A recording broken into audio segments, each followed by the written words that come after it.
The Mayans knew long in advance that these sightings were going to take place that day. How can you explain that? Is that a coincidence or they knew? I think they knew. Over a century later, most Mexicans knew something out of the ordinary was happening. Their UFO wave had turned into a tsunami.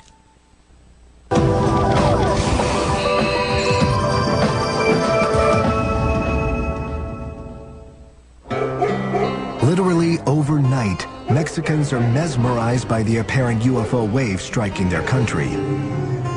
Ufologists point to the open-mindedness of the Mexican people as being partly responsible for this UFO explosion. Mexicans have been fascinated by legends, stories, elves, fairies. That psychology and sociology allows Mexicans to keep an open mind when it comes to extraordinary occurrences. When you open yourself up to other possibilities, it is much easier to accept the UFO phenomena. However, skeptics claim that Mexico's UFO wave is more of a social phenomenon than any actual increase in visits from little green men. Sightings always seem to come in waves, and these waves are generally, they correlate with the publicity, that if the newspapers or TV stations, whatever, are filled with stories about UFO sightings, people will go out and pay much more attention to things that they see. Since the earliest UFO sightings, witnesses have always been subject to heavy ridicule. They are portrayed as overzealous sky watchers who wouldn't know a DC-9 from a weather balloon. But what happens when the witness is someone who doesn't fit into these categories? What if the person has a solid reputation and career? What if the witness doesn't just know a DC-9, but flies one? Captain Raimundo Cervantes has been flying for over 40 years. With 17,000 hours of flight time, he has seen it all. Or at least he thought so. July 28, 1994. Captain Cervantes is piloting Aeromexico Flight 129 from Guadalajara to Mexico City. He's taken the route before and everything seems in order, including the weather. Totalmente claras. Totally clear. Like we, the aviators, say. We could see the next day. Totally clear. As the flight nears Mexico City International Airport, Cervantes puts the DC-9 on course for landing.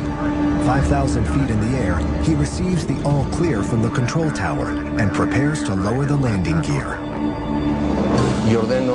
I ordered to lower the front wheel. At that moment, we felt an impact on the plane. Very strong. Muy fuerte.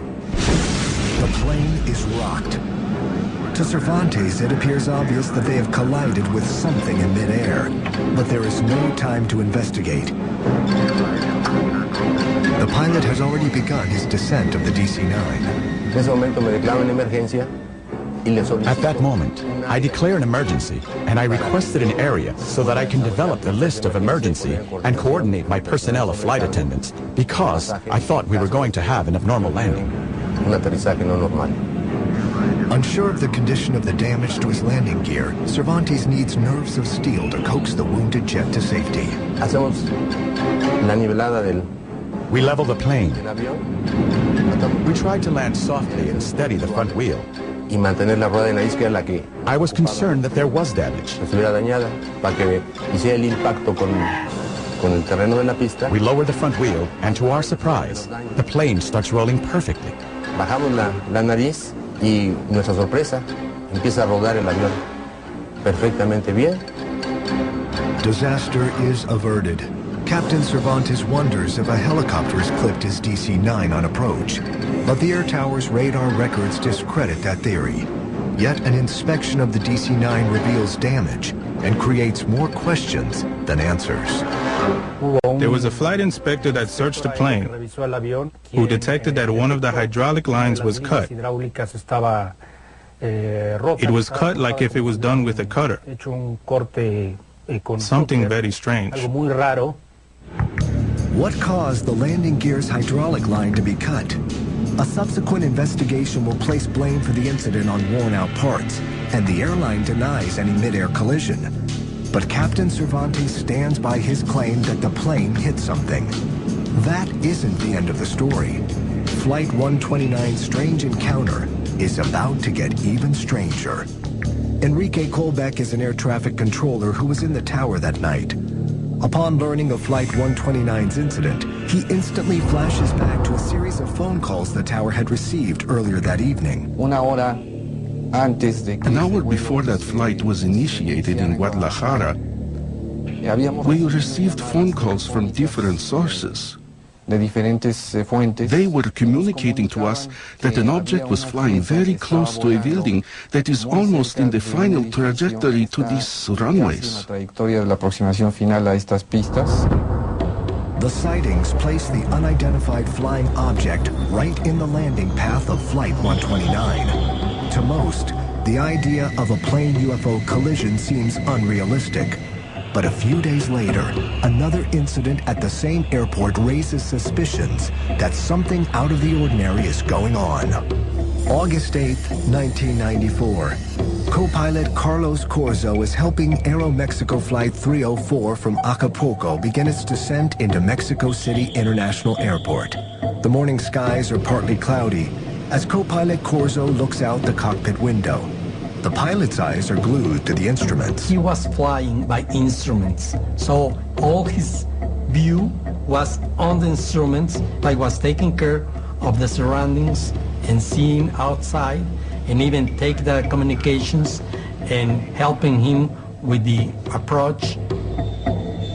As the plane breaks through a cloud, a shocked Corzo finds something unexpected. I was leaving 12,000 feet and came out of the cloud, and I see this big object in front of us, and I really get scared. I thought we was going to have a collision, and I tell my captain in a surprise expression that, oh my God, we're gonna crash. The mysterious craft streaks by the front of Flight 304, barely missing the plane's nose.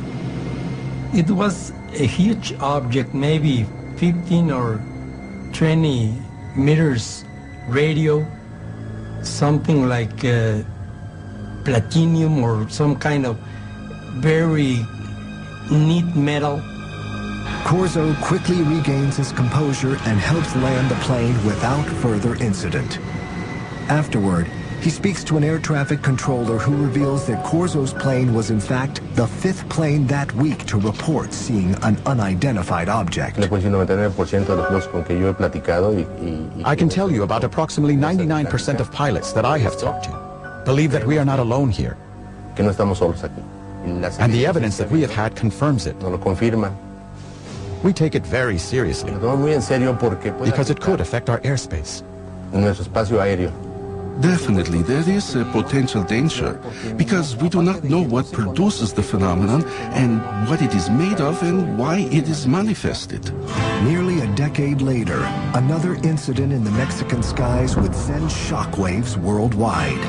Yet, unlike previous encounters, this one would have everyone believing, including the Mexican government.